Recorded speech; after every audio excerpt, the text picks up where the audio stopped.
Dun-dun-dun, dun-dun-dun. We almost made it to bed, ladies and gentlemen. Happy deadline day. We just passed midnight for March 7th. Welcome to the deadline. We are here, deadline day. We are now officially 15 hours away, and one of the massive moves to be made on this day has happened just as we were leading up to midnight, as Brock Nelson has been traded. The Islanders, in what seems to be a bidding war, get a massive haul for Brock Nelson, who's being traded at 50% retained from the New York Islanders to the Colorado Avalanche, along with William Dufour. And going back the Isles way will be prospect Calum Ritchie, Oliver Kylington, a 2026 or 2027 first-round pick, and a conditional third. So the Isles are guaranteed getting a prospect, a roster player, a first-round pick, and then other details to be figured out as we go. Ladies and gentlemen, thank you for joining me for this late night live stream. We'll be live in about 12 hours. Here we are, midnight, for a big one to go down. Let's start breaking it all down as well. Let's see, in the Twitter world, a lot going on here. Suddenly, the Islanders' forward prospects look pretty good with Yzerman and Ritchie. Yeah, that's going to be good for them. The system is getting a little bit deeper for the Isles, and that's what they need. Brock Nelson, a lifer with the Isles. That's going to be, it's devastating. It's devastating. A lifer drafted in 2010, 33 years old. I know he's looking like 63, but he's 33. 901 games played as an Islander, 295 goals, 279 assists, 574 points. Played for Team USA at the Four Nations.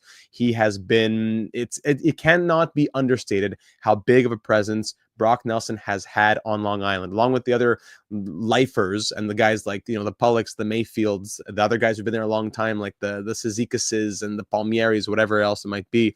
It really hurts no matter what the return is. Losing Brock Nelson is sad. Lou Lamoriello tried to keep him. It seems as though the dollar amount was not quite there. The Avalanche pony up in a big way, and that's a big haul. At least you can say if you have to move him, you're getting a big return. You can at least say that. I know, might be good for both sides, but Brock was an Islander for sure. Business is business. That's what it was. All right, so let's start looking at the return here. All right, maybe just a bit more on Brock Nelson, who the Avalanche are getting. Now, Brock Nelson, he has always been Brock Nelson. He's been solid on the faceoffs. He plays a responsible game. He's going to eat close to 12 minutes per night, especially this year, 19-21 of ice time per night. Is that a career high even? Yes, it's a career high right now. He's had some crazy seasons in the past, 34 goals last year, 36 last year, 37 the year before that. So this is a guy who's a consistent 35 goal scorer. This year, 20 and 61. He hasn't been scoring quite as much. The shooting percentage is still up there. The high percentages that he was seeing before at 21.6%, it's come back down to earth. But still, he's shooting at a high enough percentage, playing high enough minutes, solid on the faceoff dot. He was chosen for Team USA for a reason. And now the Avalanche get to have some center depth here. Look at the depth chart for them. Whether or not Casey Middlestat stays at center or whatever, I think Brock Nelson becomes your second line center. Casey Middlestat can either move to the wing or be your third line center, and then you have more flexibility with what you do with Jack Drury, or even Keith Ranta going down to the fourth line, whatever else it might be. Even Ross Colton can play center. Options. That is what the Avalanche have just gotten here. Why couldn't they have traded Middlestat instead of Cal Ritchie at Juice? So for Avalanche fans, yes, it's exciting to say the Avalanche are going heavy on another run, and Brock Nelson could be an exciting piece for that. Avs going all the way, as Flays is saying. But at the same time, the Avalanche just moved one of their biggest prospects. Is it their biggest? I'd have to think about that for a second. Hey, Jay Birdie, get in here. Welcome aboard.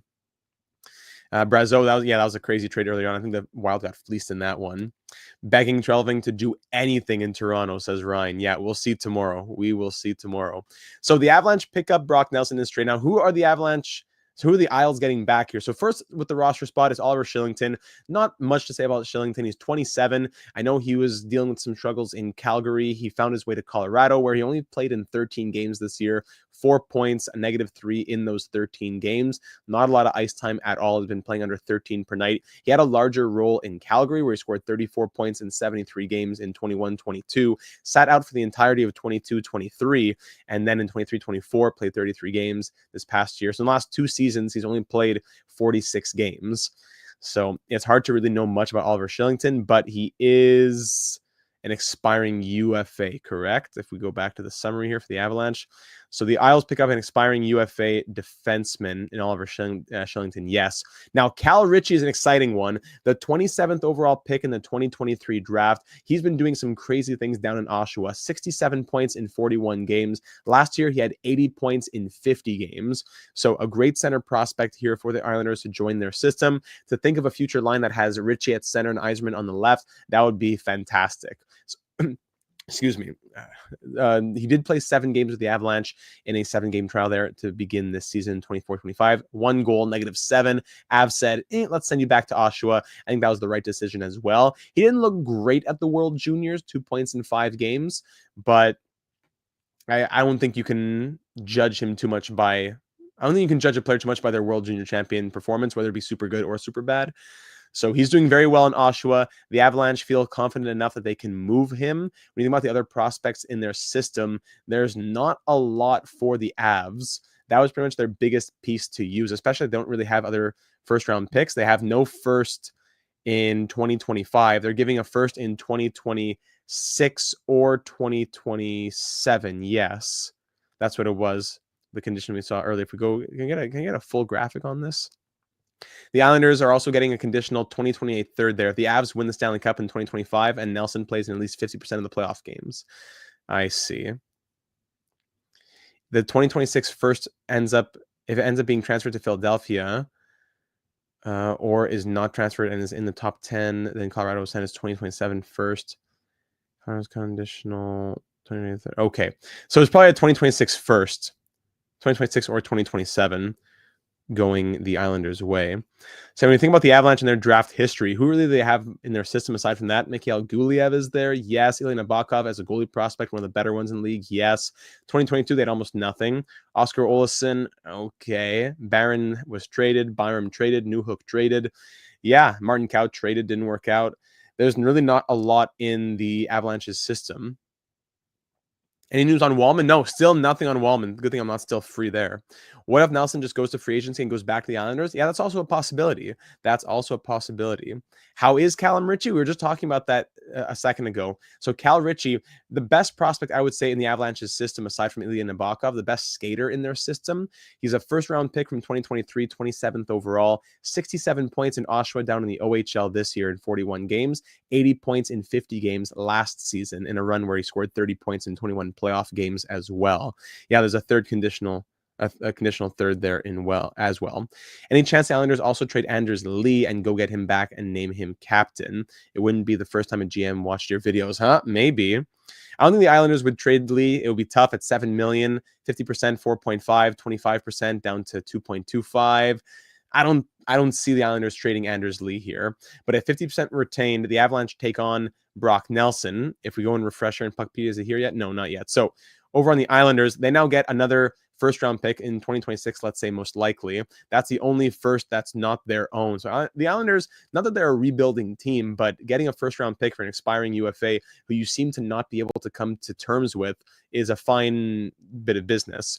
So Brock Nelson, at 33 years of age, he's going to be a $3 million cap hit for the Avalanche, who have 3.286. So that now leaves the Avalanche with $286,500 in cap space. That's what they're left with at the moment. So with that, can they do anything else? I don't think so. Unless, because now Nichushkin's back from LTIR. I think it's probably the last move the Avs make. I don't see them moving out anymore. Either, that's true. Kylington moved out. That's $1 million there. So you know what? That leaves them with about 1.3 million. Okay, so I forgot about the money moving out. So the Avalanche could still do a little bit more if they wanted to. Dan saying, Isles fan here, at peace with this, finally over. Dan, welcome to the channel. We're doing a New York Islanders NHL 25 franchise mode right now. If you haven't seen the series, we'd love to have you join in. It's great to have some thoughts from real Islanders fans. If we are now 6 years into that series. And the Islanders need cap room too, saying Joe. So if we hop over to the Islanders, who now, with 7.875, let me make sure I'm not missing this up. 7.875, you're taking out $3 million of Brock Nelson. We're bringing in 1.05. That leaves you with 5.925 million. 5.925 million available to the Islanders.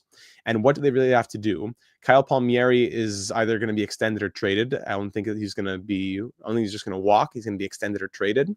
Cyplakov contract, Holmstrom contract. Dobson contract. Yeah, they need some money. Romanov contract. Yeah, they definitely need some money. So they just weren't going to be able to re-sign those players and keep Brock Nelson. So instead of doing that, they get some ROI. And here, James Blunt, trying to say resident Islanders fan here in the channel. Wow, wow, wow. I woke up to this from the Vatican City. James Blum in the Vatican. I'm shocked they did it. Happy for Brock. And Mile High saying, take good care of my man Ritchie.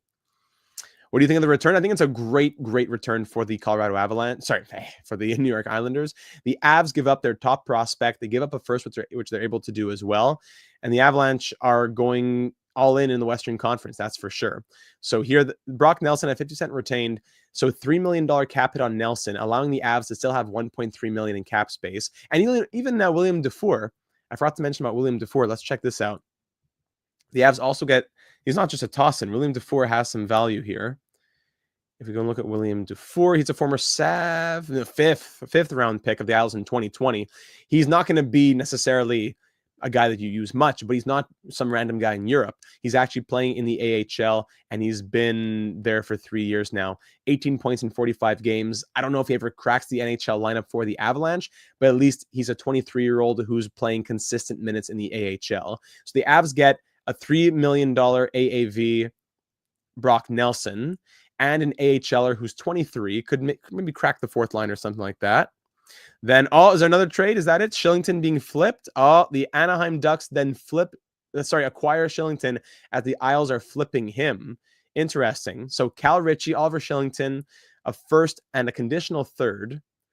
But then Kylington gets flipped for future considerations, which isn't really a big deal because, that's just freeing up cap space for the Islanders. So that allows the Islanders to do more now. They could have just let him walk. So it allows them to do more now at 9.825. That's with Kylington. So minus another $1 million. That gives the Islanders now 10.875. 10.875 for the Islanders to do more. The Islanders need to be players tomorrow. Whatever they're doing, they need to be players. Let me go. Let's check out I don't know if there's any J Fresh cards yet on Nelson. Yes, there is. Okay, so before we go to that, Islanders land a great return for Nelson. That's a big haul for the pending UFA. As I previously reported, the Isles pitched a 3-year offer to stay. I believe he wanted 4 to 5 years. So if you're going to pay Nelson until he's 37, 38, he's already 65. It makes sense, sadly, to move on from him. And that's what the Islander fans seem to be telling me here, too. Islanders fan here as well. This is sad, but I think long overdue. I was expecting Lou to sleep again this year, but no, Lou is alive and well. And you know what? I don't mean to advertise too much, but while I have so many Islanders fans here, check out our NHL 25 New York Islanders franchise mode series that we're doing right now. It's always great to have fellow Islander fans out there who are going to be able to add their opinions to it. We're 18 episodes in. We're into year 6. It's not too late to hop in and give some thoughts. We still have 8 or 9 original Islanders. I'd love to have you join the team and get in on that series. So the Avalanche get Nelson and Dufour, and the Isles, by flipping Kylington for future considerations, let's just remove him from the deal. They get Cal Ritchie, a first, and a conditional third if the Avalanche win a Stanley Cup. So I'd say that condition is, not that it won't happen, but it's a small likelihood. It's a 1 in 16 chance. So I would say it's more Cal Ritchie and a first for an expiring Brock Nelson, which is still a fine haul. Still a fine haul. Now, who is Brock Nelson? And at the end of the day, the Isles are an old team. We need to restructure. I'm glad to be hearing from a lot of Islanders fans here. While Corey says, Avs fan, super excited, got to win that cup while the window is still open. Both these teams made the right move for the situations that they are currently in. So Brock Nelson, acquired by the Avalanche, is a veteran scoring center, a prolific creator of scoring chances, rush opportunities, and goals at 5v5, who handles the puck well. Hasn't necessarily had the defensive impact his reputation dictated. He's an offensive player first and foremost. So that's spoken to by seeing his 13th percentile of even strength defense over the last 3 years, according to weighted average data. Now, at that same time, he's in the 83rd percentile overall. So his value has always been very high and steady. The offense fell off and then bounced back. The defense has always been around that 25th percentile or lower, and the finishing is starting to dip. But him as a player, look at these numbers: 91st percentile of finishing, 95th of goals, 84th of primary assists, 81st of drawing penalties, and he's doing so with good levels of players against good levels of competition. His even strength offense is in the 58th, and even strength defense, that's where it struggles there in the 13th. Power play, penalty kill, those are high enough. Brock Nelson brings a lot to the table for the Colorado Avalanche. Then these numbers as well on the Minnesota Wild trade earlier today. Yes. Okay. So I'll keep this open here. We'll go back to the main screen. The Ducks that they just for free get Oliver Kylington. Why not? Doing Lou a favor. Yes. Okay. So now that should all be updated if I refresh on the Islanders again. Okay. So now the Islanders have 10.875 million in cap space. That's exactly what they did. Go win a cup, Brock, just like Devon Toews did. Yes. Hope Nelson gets the cup. Avs, you guys got a good one. He'll be missed on Long Island. A lifer drafted in 2010. He ends up leaving in the year 2025. Crazy. What a career to be proud of, though, for the Islanders. One of the greatest Isles of all time, you would have to say. Right? If I look at the Islanders even, the Islanders history, Brock Nelson is where? 1, 2, 3, 4, 5, sixth highest in all-time player score. Or like value, if you want to put it for lack of a better term. So where were we here? Okay, so Oliver Kylington gone, leaves Islanders with 10.875 million in cap space. They have now a second first-round pick in 2026. Still not a lot of picks in that cupboard, so it's nice to say, okay, we have Cole Yzerman, we have Cal Ritchie now in the system. That's going to go a long way for the Isles. Cal Ritchie in the system. Nurmi is there. Not much else going on. Cole Yzerman, yes. Isaiah George, of course. Odelius. Yeah, so the Islanders needed to get some younger pieces in the system. That's exactly what they had to do with this trade. Not just get picks, but get some good prospects. So yeah, now the lineup for the Islanders likely looks something like this. And Dufour was promising. Isles can't develop properly. This is why we lose young talent. He was in his third year in the AHL. He's 23 now. He's a former 5th round pick. Also, Kylington isn't that bad, and they got nothing back for him. I think it's just maybe it was even a reciprocity. Of future needs. Maybe the Ducks owed Lou a favor. Or no, maybe Lou owed the Ducks a favor. And the Ducks said, hey, we want a defenseman. You just got Kylington. I don't know what it is. But that's the carousel of future considerations in the National Hockey League. Now, the Avalanche, by doing those deals, now, like I said, have 1.336 million in cap space. They still have a 2025 second, a 2025 fourth. They have from 2025 and 2026, the next 2 years, they have 1 of 6 picks in the first 3 rounds. Only their second round pick remains. Not even their second, the Hurricanes second that came in the Rantanen deal, I believe. No first, second, or third in 2026. No third in 2027. Boy. Yeah, $3 million for Engvall is really something. Yeah, the Islanders need to unload Engvall because that contract shouldn't have been offered in the first place. Yeah, I tend to agree on that one. So the Avalanche can still be players tomorrow at 1.336 million. If you look at their depth chart now, it would likely be something like this. Maybe either Middlestat bumps down to third line center or he's on the wing. I would think more likely to see him on the third line center. So Lehkonen, McKinnon, Nachas is your first line. Drouin, Nelson, Nichushkin on your second. Kiviranta, Middlestat, Colton on your third. Kelly, Drury, O'Connor on your fourth. The Colorado Avalanche just got a lot stronger. I did not see that. Vladdy Jr. wanted $600 million for 15 years. Come on.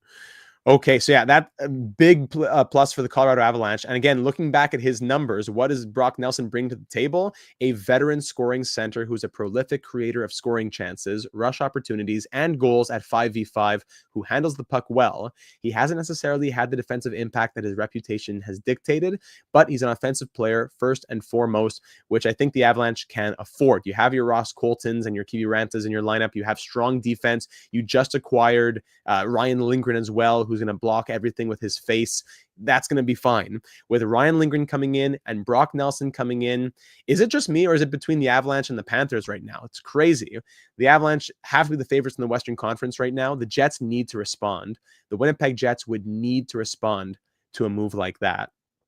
Not to mention teams like the Maple Leafs who are falling further and further. Yeah.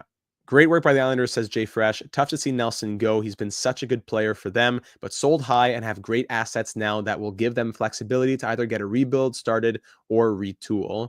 There you go. I love this picture of Brock Nelson. I don't know what happened that day. He was just looking, I don't know, the wrinkles or what. JJ Peterkin never got traded. That's been a point of conversation as well. Yeah, so I'll keep this up on this screen. Going back to your comments here. This is why it's hard to have free agents come to the island. I hear you. Ritchie, yeah, be nice for the Islanders in their system. Still weird to see the Avs lineup and not say Rantanen right after McKinnon. I hear you.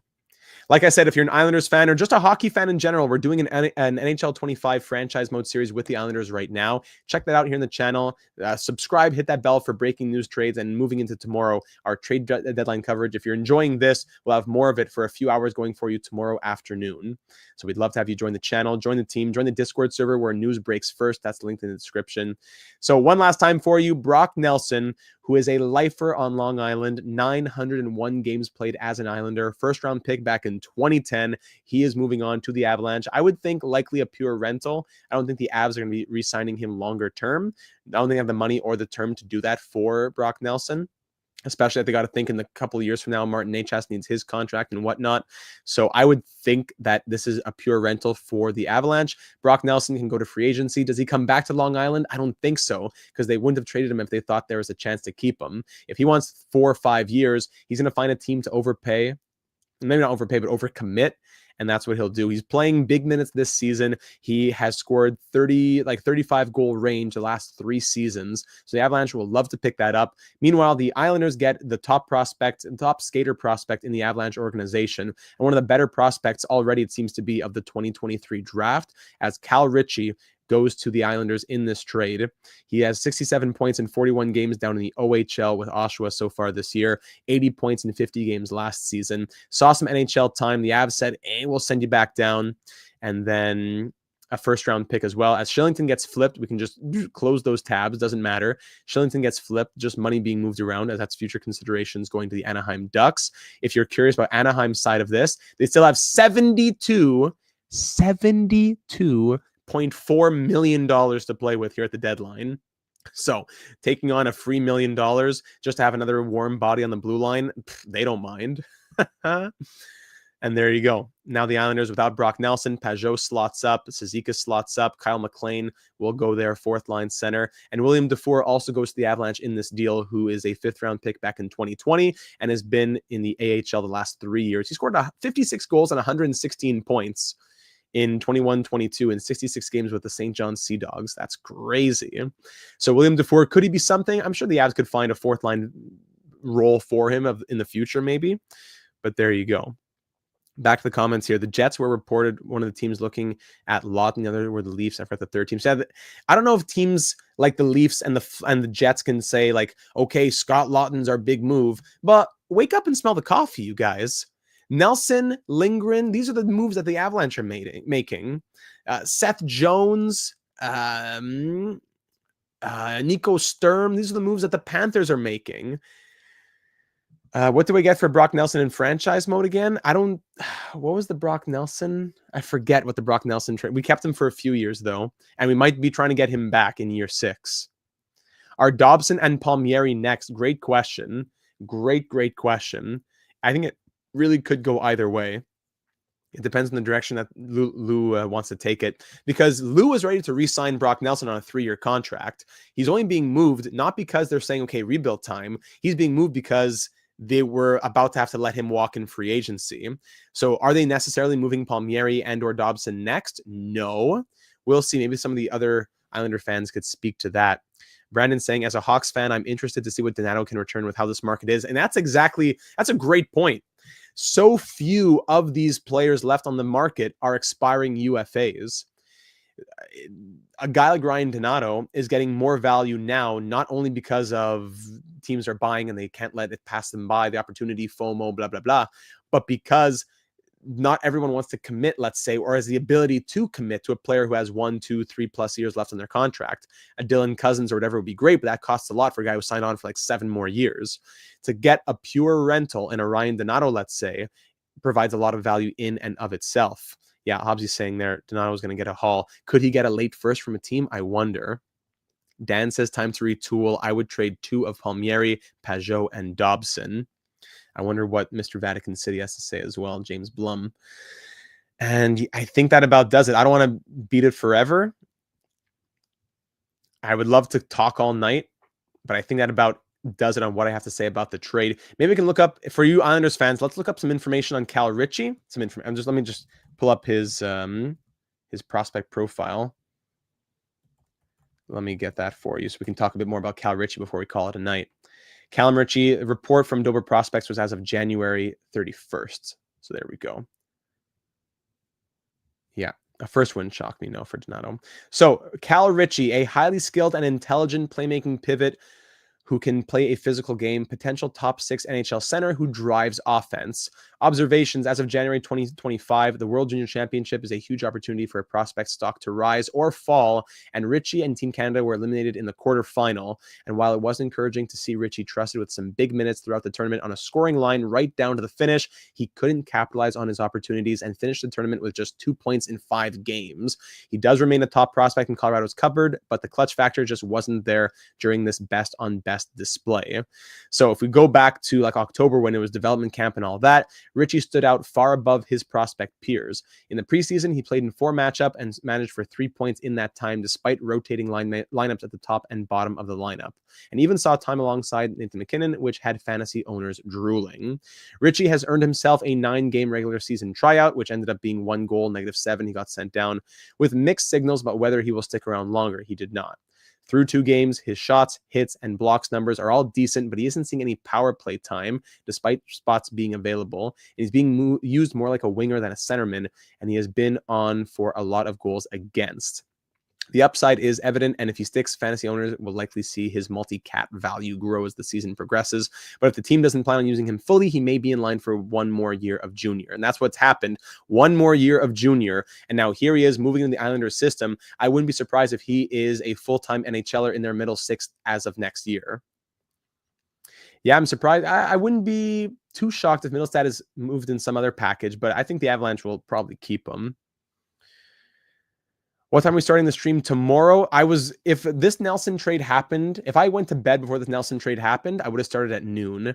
So it's going to depend. If there are like no trades at all, we'll be live tomorrow at 12:30 p.m. Eastern, and we'll be live until like 3:30 or 4. If there are trades to talk about in the morning, we'll go live at noon Eastern. So 12 or 12:30 p.m. Eastern. Subscribe and hit that bell to be notified when we go live. Okay, so that about does it. Brock Nelson. I know, as a lot of the Islanders fans are saying, it hurts. It's sad. We wish him all the best, though, because it was time to move on.